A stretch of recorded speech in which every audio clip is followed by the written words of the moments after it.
The UK is staying committed to measures that reduce the country's deficit. The British Queen has laid out her government's agenda for the next year. In her speech, she said it will work to promote a fairer society to reward those who work hard. However, what may sound a little unfair for austerity hit Britain on top of it is the news that the royal family is going to get a £5 million pay rise too.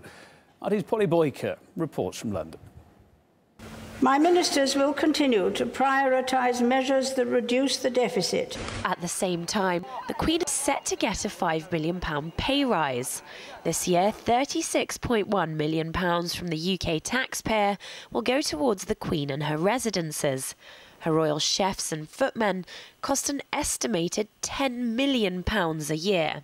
The 36 million is divided into money which runs the royal household of the Queen and the Duke of Edinburgh. Most of it goes on salaries, also on the upkeep of royal palaces such as Buckingham Palace and Windsor Castle, and on royal travel at home and abroad. The British monarchy has become synonymous with the image of Britain because it is the world's most high-profile monarchy. The Queen at 87 and her consort, the Duke of Edinburgh, at 91, are remarkable examples of public service and of national unity. But the cost to the public purse rises steadily as austerity sets in. The £5 million increase in the Queen's expenses from the state represents a 15% rise. Vital services are being lost while the Queen gets this big pay rise. I think it's very unfair, given that she is personally one of the wealthiest people in Britain, with a personal wealth of in excess of £300 million. The royal family has over 700 servants, 6 palaces. They can quite clearly afford themselves to cover any increased costs. They shouldn't be begging for the state. It's royal spectacles, such as the daily changing of the guards at Buckingham Palace, that draws in tourists from around the globe. But in these times of austerity, some are beginning to question why the Windsors haven't tightened their belts along with the rest of the Queen's subjects.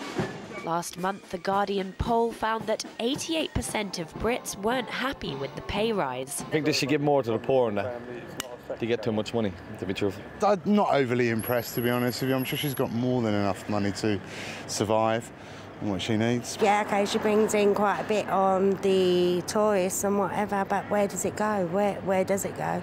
You've got people that are homeless. I'm a care worker and, you know, they're being cut.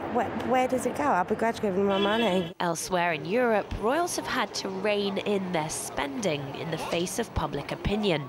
The Spanish royal family's budget has been reduced for a 3rd year in a row. The British monarchy actually stands out around the world. It's completely different to almost every other monarchy that you can think of, in the sense that they are still surrounded by so much pomp and circumstance and all the marching bands and the horses that ride alongside the fancy carriages.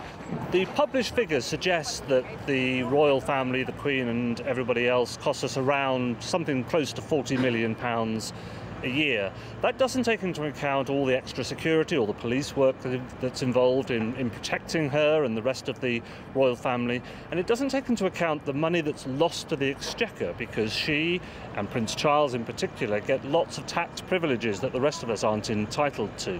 And while the government has pushed through budget cuts to the National Health Service and slashed welfare as part of an unprecedented austerity drive, there are those that say that Prime Minister David Cameron's promise that Britain is all in it together doesn't include the Queen of England.